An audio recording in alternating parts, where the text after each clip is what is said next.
Hello everyone, I am so excited to finally bring you some good news during this time. As you can read by the title, we have some really good news regarding H-1B visas.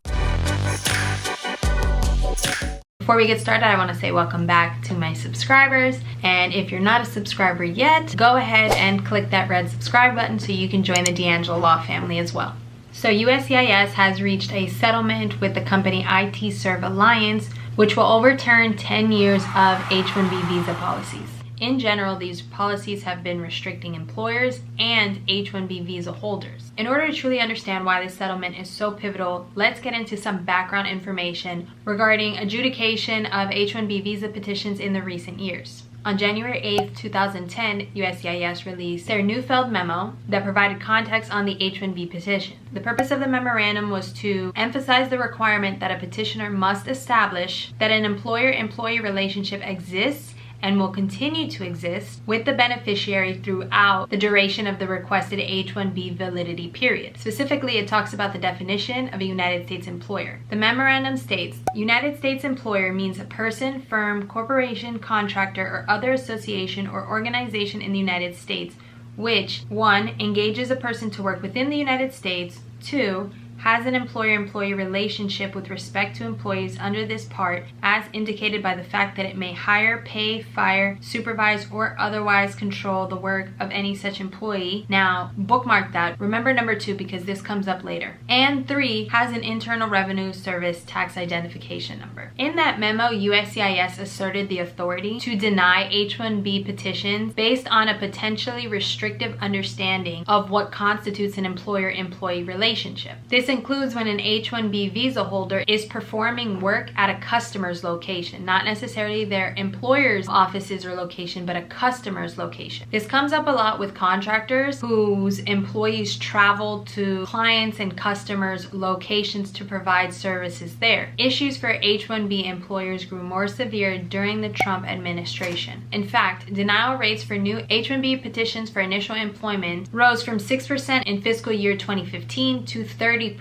in the first quarter of fiscal year 2020. Companies that provide IT or other business services to American companies were receiving the highest denial rates. Now keep in mind, these different standards for adjudication took place without Congress changing the law or even USCIS issuing new regulations. Congress did not change the law, USCIS did not issue any new regulations, and yet we have seen in the recent years different standards for adjudication and different policies. On March 10th, a U.S. district judge ruled that certain USCIS memos and policies were unlawful. Specifically, those USCIS policies interpreting an employer-employee relationship, as well as the itinerary rule and short-term approvals of H-1B petitions. So beginning in 2018, USCIS started denying H-1B petitions under the theory that a contractor does not meet the definition of an employer when an H-1B professional is working at a client's site. Now that interpretation is in fact inconsistent with the actual regulation. Let's go back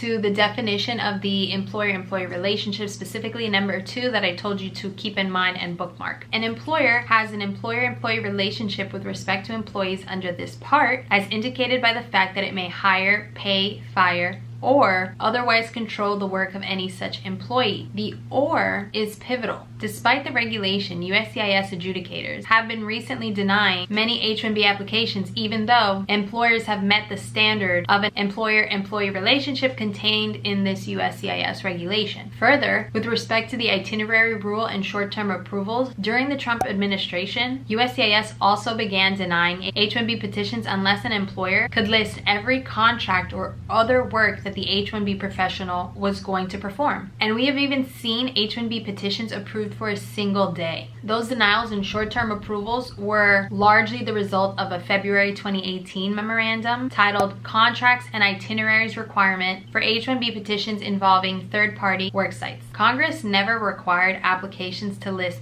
all future work. So think about it. Those employers that couldn't list prospective future work with their crystal ball and list exactly where the H-1B professional will be working, which work site for which client, what they'll be doing, and how long they'll be doing it for, were either denied or were only approved with a validity period for what they were able to prove and show. Sometimes that was even a single day. Now, with this settlement that USCIS has reached with IT Serve Alliance, H-1B employers can relax, take a deep breath, because the majority of that nonsense is done away with. The settlement is composed of 4 major aspects. First, USCIS is required to rescind in its entirety within 90 days that 2018 Contract and Itinerary Rule Memorandum. Second, USCIS has agreed to reopen and adjudicate individual agency decisions on H-1B adjudications that were subject to the IT Serve Alliance lawsuit against USCIS. So those cases for the members of the lawsuit. Third, in deciding the cases again, USCIS has agreed to not apply the interpretation of the current regulatory language. Instead, they will be defining a United States employer with an analysis of the employer-employee relationship under common law, and USCIS agrees to comply with the March 10, 2020 U.S. District Court judge's decision. Fourth, in adjudicating those cases again, USCIS has agreed to not issue approvals for H-1B petitions with a validity period shorter than the requested time period by the H-1B employer, unless such decisions are accompanied by a brief explanation as to why the validity period has been limited. A caveat is that despite the settlement, employers must go to court to overturn past denials or those approvals of short duration. So unfortunately, USCIS is obviously not going to go back and proactively overturn previous denials based on this settlement, and will not go back and extend visas that were shortened. H-1B employers must go to court in order to achieve that result. So in essence, this recent settlement has overturned 10 years of bad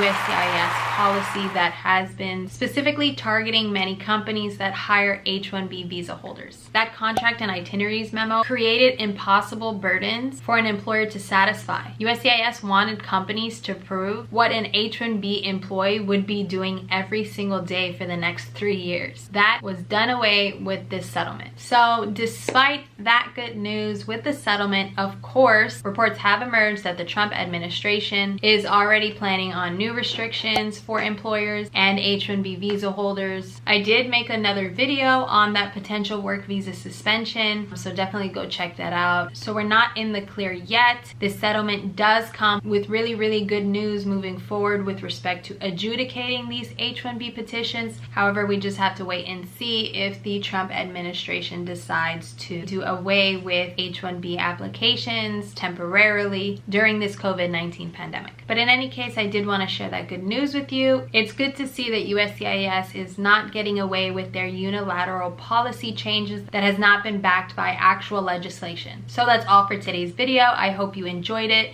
If you did, make sure you like and leave a comment below. That way YouTube knows to share this good news with everyone else. Also, make sure that you're subscribed with your post notifications turned on. That way you can be notified the next time I have a new update for you. Thank you for watching, and I'll see you in the next video.